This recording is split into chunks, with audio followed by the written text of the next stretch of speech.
So mga master, walang imposible talaga sa tsamba, no? So gumagana tong bagong HMI namin. So itong bagong HMI na to ay sinubukan na tong kinabit ng mga kasamahan ko. Pero ang nangyari ay nag-error siya. Kaya ang ginawa nila, binaklas nila ulit at binalik yung lumang HMI.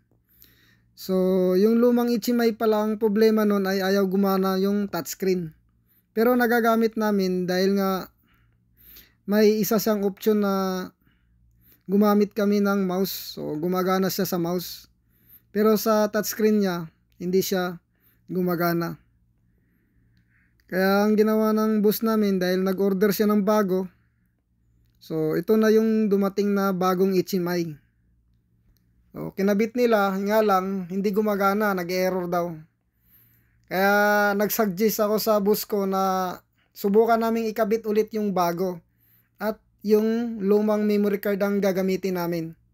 So hindi namin gagamitin yung bagong memory card. So kumbaga nagbasakali lang kami na baka gumagana. Kaya ngayon ay ito, pinapalitan namin ng bagong HMI. So itong kinabit na namin ngayon ay bago na tong HMI mga master.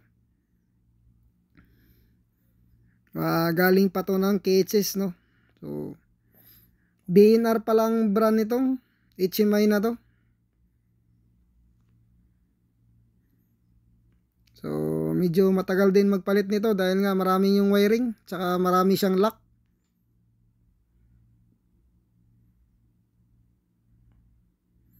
So dito mga master ay ano na lang, kinabit ko na lang tong power supply nya.